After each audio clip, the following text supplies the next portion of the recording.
Hello, welcome everyone. My name is Sara Polida. I'm a technical evangelist at Datadog. And in today's video, what we are going to show you is a new way to deploy the Datadog Agent in your Kubernetes cluster using what we call a Datadog Operator, which is basically a Kubernetes operator. So before doing that, we are going to explain briefly, very quickly, what is an operator in the Kubernetes ecosystem. And then we are going to go full hands-on on how to use the Datadog Operator to deploy Datadog Agent in a real cluster. And the good thing is that we are using, as usual, Katacoda for this. So if you want to follow along, I will put a link with the Katacoda scenario in our lab environment that you can use to follow along this video. Good. So first things first, we are going to do a quick introduction about operators in Kubernetes. So to understand operators in Kubernetes, you need to understand, at least briefly, how the Kubernetes reconciliation loop works. So the Kubernetes API tries to work in a completely declarative mode using Kubernetes controllers. When you define an object in Kubernetes, like for example, in this case, a deployment, specifying, for example, in this case, the number of replicas for the Nginx pod that you want, there is a controller that watches that actually you have those 3 pods running, those 3 replicas running in your system through this reconciliation loop. So it's going to check whether what it's on etcd, so what it's on the Kubernetes API, reflects the actual state of the cluster. If it doesn't, it's going to create a difference between those two, so the expected state that we call and the current state, and it's going to make the changes, the needed changes, automatically to make sure that in this case you always have 3 replicas on the Nginx pod on that deployment. The good thing is not only for creation an object, but also to make sure that those stay up and running. So for example, if one of those pods crashes, this reconciliation loop, so the replica set controller is going to start checking that there is one less, and it's going to create a new one. So that way, Kubernetes tries to always auto-heal when something goes wrong. So this happens with all the default core objects in Kubernetes, but this is the same thing that we do when we want to extend the Kubernetes APIs through CRD. So 3RDs is custom resource definitions, and you can, it's being used a lot to extend the Kubernetes API to do stuff. So for example, just to put an example, Cert Manager, that is an application to manage certificates in Kubernetes, use this. For example, they have a CRD, a custom resource definition that defines a certificate. Once you have that definition and a controller that knows what to do, once you create that object, you can then create an object, in this case, a certificate, just by creating that definition. And the certificate controller is going to make sure that that certificate gets created. So this is a pattern that has been used a lot since Kubernetes started, and more when the creating of CRDs will make this very, very simple. Because this was created more and more, CoreOS, that is now part of Red Hat, created what we call the operating design pattern. So basically, based on that, saying, okay, now that we have this repetition of creating new CRDs and a controller that makes action based on that, why don't we go a little bit further and start also doing management operations using that same object? For that, they created what we call now an operating design pattern, not part of Kubernetes. And basically they say, okay, you can create CRDs and controllers to create objects, but then you can extend that in different levels, start improving your operator to do more things, to do operations, to do things like backups, to do things like upgrades. Any operation that usually an operator has to do is basically to try to put that logic in this operator pattern. So they not only designed the design pattern, but also created some tools to help you write your own operators. For example, the operator SDK. Since then, there are new other ways to write operators following the same operator design pattern, but this is the original one. So if you want to start writing an operator, maybe this is the best place to get started. So this brings us to the Datadog operator. So to deploy the Datadog agent in a cluster nowadays, either you can define the daemon set yourself, define deployments yourself, or you can use our Helm chart. And Helm chart has a lot of different options to enable some things or others. But some months ago, Datadog launched an operator to do that for you. So a way to define what you want your Datadog agent to do instead of having to know every single option. So trying to move to a more declarative way to define how you want your Datadog agent to behave. So we are now today on version 0.5. The API is still not stable, so beware. Everything that we are going to do in this video is going to be using this 0.5. I encourage you to give it a try. It works. It helps you define your Datadog agent deployment in an easier way. So for example, if you can see this example, this is a new CRD that we have created called Datadog Agent.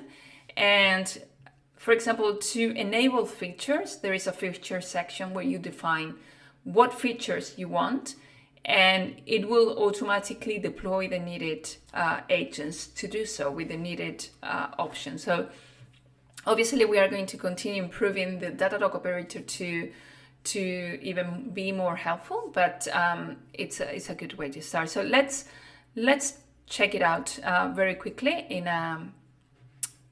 a real scenario. So this is our cluster scenario. So it's using Katakota, as I said. This is part of our labs. So the first thing that our lab is going to do for you is that it's going to create a temporary Datadog account for you, so you don't have to use your production environment. And basically it's going to give you, it's going to spin up this, and then it's going to basically tell you what is the username and password. If I clear this so it doesn't show here, it wouldn't matter because it's a testing environment, but just in case. And once you have that, your username and password, you basically can log into that account. You can see my account has a weird name, DSF blah. That's basically the automation that creates that organization for you. So again, just by entering in our labs, which is obviously completely free of charge, it will create a new trial account for you to give it a try. So this is my environment. This is the environment that I'm going to use. If I do kubectl get nodes, you can see that I have a couple of nodes, a control plane node and a worker node as well. So this is environment running 1.16. This is real Kubernetes running on Ubuntu. One last thing, if you want to follow along, you can either type anything that you want, or whenever you see a command here in the instructions, if you click on that command, it will run the command for you. So you can, that's another way to do it. Good. So again, once you have your account set up, it's going to create a couple of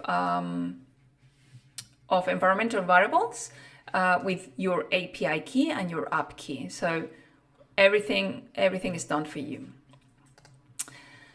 Okay, so let's start by deploying the operator. So before we we can't deploy any agent. We have to deploy the operator itself. The operator itself is basically the controller and the CRDs that are going to allow us to then create Datadog agents. So the way we do that is by using Helm.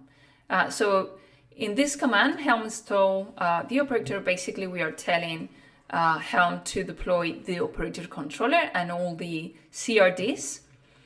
And we are also going to run to install kubestate metrics, which is a component from Kubernetes that gathers metrics from the Kubernetes API that we will be using later on in Datadog. So we are going to deploy those two things. Again, just by clicking, it basically runs that same command. Let's clear this a little bit. So once you have, you can get the pods here running. So you have the kubestate metrics pod running, and you also have the Datadog operator running. Actually, if we also do kubectl get CRDs, you can see that we have two CRDs that were deployed at the same time with deploying the operator, which are the Datadog Agent one and the Datadog Metric one. Good. So let's deploy the Datadog Agent here. So the first thing we need to do, we are going to create a secret with the API and the app key. So we don't have to save that in any of our definitions. So basically we are going to create a secret for an API key and app key and then reference that from our Datadog agent definition. So let's open our first definition. So this is the most basic one that we have. What do we have here? So as you can see, we don't have a lot. This is the most basic, but at the same time, it's also very short. So usually when you're deploying the Datadog agent with the Helm chart, you have to create, even though you have the default values, you have the values.yaml file will be very, very big. In this case, it's very simple. We are giving a name to our Datadog agent object. We are specifying the cluster name. In this case, we are going to tell it it's Katakota. We are making a reference to our API key and app key from the secret that we created before. And we are just specifying the image. This is the latest release as of today of the agent. So we want to make sure that it's still, this scenario still works. We want to point to a specific image. So how do we create that deployment? So the only thing that we need to do is to apply that definition. Again, this is like the reconciliation loop that we were talking about. So we are going to apply that object, and Kubernetes is going to create that object. And the operator, the controller of the Datadog agent, through that reconciliation loop is going to realize that there is a new object that the cluster state, the current state, doesn't reflect. And it's going to do everything that needs to do to make sure that that happens. So let's get the objects. So we have now a new object, as we said, called the Datadog agent. If we do like any other object in Kubernetes, we do kubectl get and the name of the object, we are going to get a reply. In this case, it says that the name is Datadog, as we define here, and it's progressing. So that basically that means that it's starting all the needed deployments. So let's clear this up. Now it's running. That means that everything is up ready. So let's check what it was deployed. Again, the Datadog agent is a way to define the deployment. It's not the deployment itself. So let's see what the Datadog operator translated this definition into.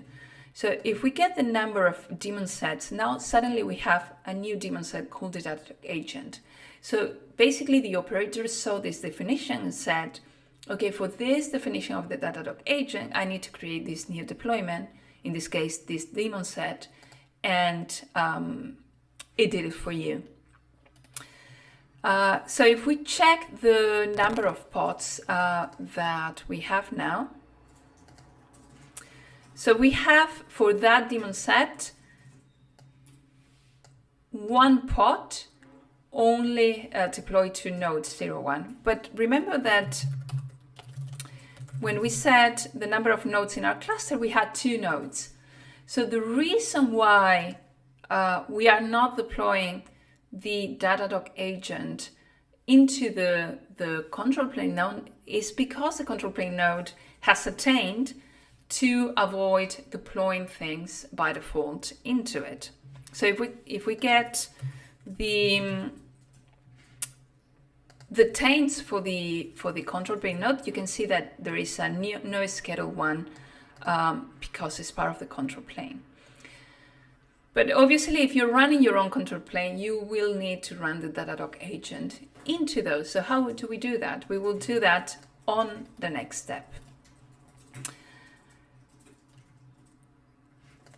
Once we have the Datadog agent running, we can always run the status command against the Datadog agent pod. The agent status gives you a status of everything that is running on that particular pod, all the checks, logs, etc. We can see that the kubelet one is failing, so we will fix that also in a later step. Okay, let's move on. So now we have our Datadog agent running on the worker node. Now we want to make sure that it also deploys to the control plane node through a toleration. So if you open this second definition, you can see that we have added this config file. And this is the way that we are saying to the operator, make sure that for the Datadog agent, for the node agent, you add a toleration that matches the taint that the control plane node had. So let's apply this second configuration. Let's see what happens. So if we have applied that definition, because it's the same object, instead of creating a new one, it's going to start updating that object. So we are going to keep watching this until basically everything again is up and running. While this it's up and running, we can check on the Datadog on the same account that it has created for us, that now we are seeing here the node 01 node with all the system metrics entering into Datadog. Again, we are not seeing yet the control plane node because we are basically adding that toleration. Good. So now this is running. There is one that is not yet ready, but that's fine. But now that if we get the number of pods of that daemon set, now that we see that we have 2, one running in the node 01 pod, node, and one running in the control plane node. So very soon we are going to start seeing in our infrastructure list in Datadog that we actually have 2 nodes. So it's going to take a little bit until it gathers the data here, but we will show later how control plane star appears here. Good. Okay, so next thing that we are going to do is to fix that kubelet check. Remember that if we run the agent status against the Datadog pod running on the worker node, we can see that the kubelet check is failing. And the reason why it's failing is because it doesn't basically it doesn't find the right certificates. But because this is not a production deployment, basically what we are going to do is to tell the Datadog agent to do not verify those certificates. To do so, there is an option called kubelet TLS verify that we need to set to false, and you set up that option using an environmental variable. So how do we do that? Let's open this new definition. Again, as you can see, we are adding more and more things to this same definition. So we already had that toleration one from before, and now we add in an environmental variable to the node agent that says to not verify the TLS. So let's apply that one. As I said, so applying that object, and same thing, if we start, if you do kubectl get Datadog agent, you will see that it's starting to update, and it will obviously take a while because basically it has to stop the other, create a new replica, and then stop the previous one. While we are waiting, going back to Datadog, we can see now that the control plane node is here. So because we have added that toleration in a very, very easy way, thanks to the Datadog agent definition, we have now all the system metrics from the control plane node flowing into Datadog. Good, so this is now up and running, good. Again, what we were trying to do by adding this environmental variable was to fix the kubelet check. So let's run again the agent status against that Datadog agent pod in the worker node, and you can see now the kubelet check is up and running. So now we have all that information about the kubelet flowing into Datadog as well, that it will be needed for a later. Good. So what else can we enable using the Datadog agent definition? So we don't have neither log, process, or APM agents enabled by default. So if you see this output of the agent status, you can see, for example, logs is not running. So by default, these agents, the APM agent, the process agent, and the log agent won't be running by default when you apply this minimum definition. So how do we add those? So same thing. So we are going to add to our definition, and it's super simple. The only thing that you need to do is to create these sections: APM enable true, process enable equals true, log enable equals true, and then this logs config container collect all equals true to collect basically all the logs from all containers. So same thing. So let's apply that definition, and same thing. We are going to start seeing those things updating. Good. So let's wait until this is up and running.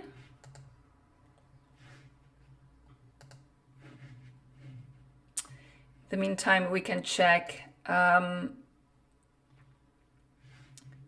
the Kubernetes overview, because we have,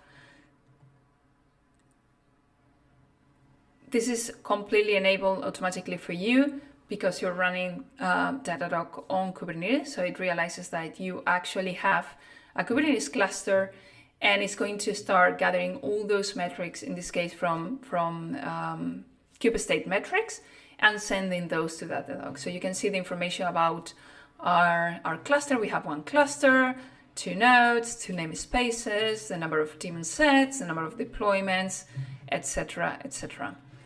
So not only have that information, but you can drill down to other dashboards that have your nodes, your deployments, pods, replica sets. So you can drill down into each of those. Good. This is now running. And if we now run again this agent status command that we were running before, you can see now that the APM agent is running, and we can see that we are collecting all these logs from all the containers. The logs agent is running and it's sending all these logs.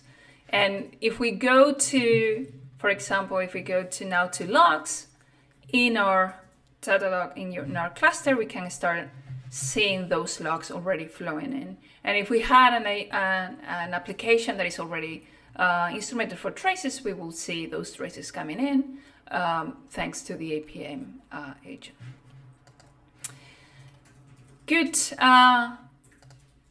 Next step, so the cluster agent and the orchestrator explorer. So there is a new feature in Datadog called the orchestrator explorer and the live containers view that allows you to see all your Kubernetes objects in real time. To enable that feature, we need to deploy the cluster agent. So the Datadog cluster agent is basically a deployment, a specific deployment that will deploy a special agent from Datadog that is going to act as a proxy between your node agents and the API server, and also enables all the features like the live containers view. I have another video and a scenario about the cluster agent and cluster checks, so I will put a link in case you're interested in follow that along. So let's enable the orchestration explorer for the live containers view. So same thing, we are adding up to this definition. We already had that. And now what we are going to say is that we are going to deploy the cluster agent, and we are going to create a new feature, add a new feature called the orchestrator explorer equals enable equals true. You can see that this is global. It's not related to the cluster agent or the agent. It's one of the features that the Datadog operator allows you to define, and it will automatically do the needed steps to make that happen. Let's apply that one.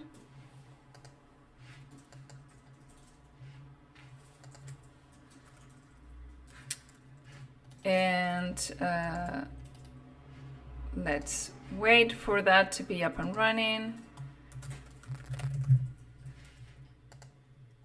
So it's going to update, but you can see that it's updating the node pods, but it has created a new one, the cluster agent one. So that one wasn't there yet, so it doesn't have to remove that one. But you can see that now that we have added this definition, it has not only deployed the node agents, but it has also deployed the cluster agent. And now if you check the pods that we have,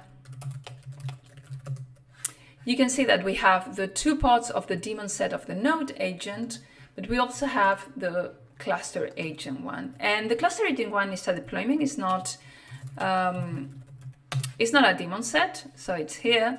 And the reason why it's that is because we don't want that cluster agent to run on every single node. The idea is that it's actually a proxy.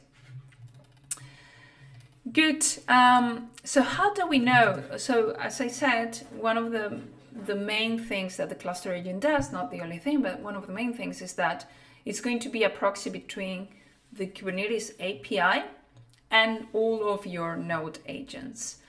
So for that, those two has to be connected. We have to make sure that they can communicate. To make sure that that communication is happening correctly, we can run the agent status on any of the node agents that we have. And you can see at the end, it will say that it's connected to the cluster agent.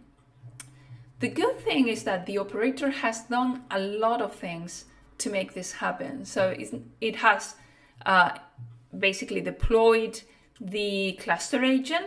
It has created a secret with a token to secure the communication between the node agents and the cluster agent. And it has also updated the node agents to use that token to communicate to the cluster agent. And again, the good thing is that all of that is done automatically for you. You don't have to learn how all these things work. You have to only define what you want in result, and the operator will do it for you. Good. So one of the things that we can do as well is to run that same agent status command for the cluster agent. So this is not up and running, now it's running. And one of the things that we wanted to do is to enable the Orchestrator Explorer, enable the live container view through that Orchestration Explorer. So if you run the agent status and everything went well, you will see this part of the output saying we have the Orchestrator Explorer up and running, and everything is working fine. So now that you have the cluster agent running with the Orchestrator Explorer enabled, you can open the live containers view in Datadog. And suddenly you can start seeing all the different objects that you have in your cluster live.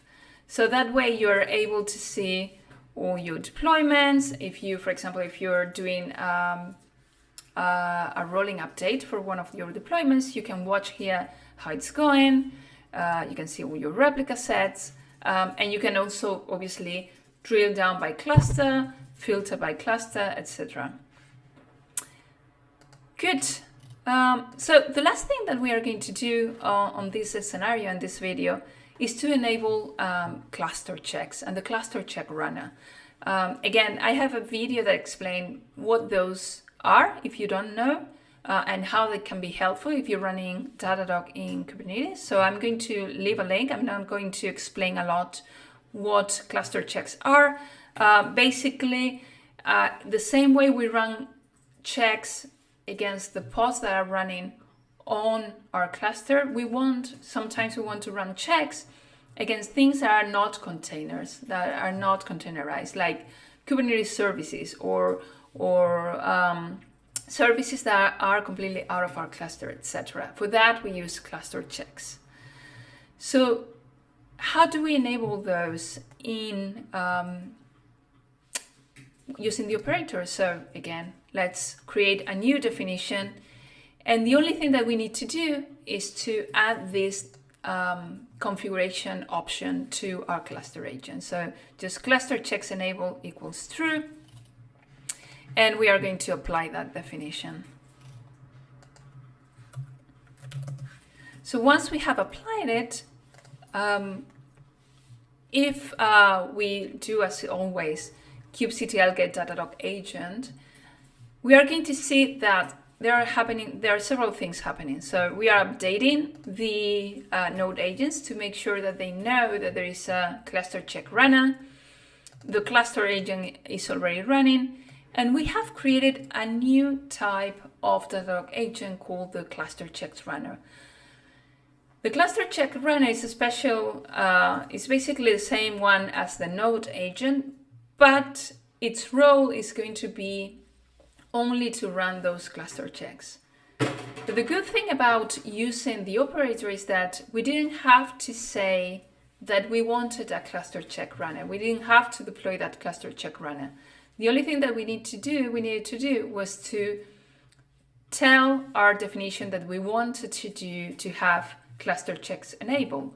And the operator was the one who decided that it had to make some modifications to the configuration and it had to create a deployment for cluster checks running. So this is all now up and running. And if we now go to our deployments, we can see that we have a new deployment called the Datadog Cluster Checks Runner with one pod that is the one that is going to run. I have put a link here to the older scenario to explain a little bit more about Cluster Check Runner. I will also put a link on the description on this video. Good, and that's all for the video today. I hope it was useful. Please check out the Datadog Operator as a new way to deploy the Datadog agent in an easier way for you. We know that the it's more and more complicated to understand the different options for the Datadog agent. So the operator can help you better use those features without having to understand how to deploy the agent in your cluster. So thanks again, and see you in the next one.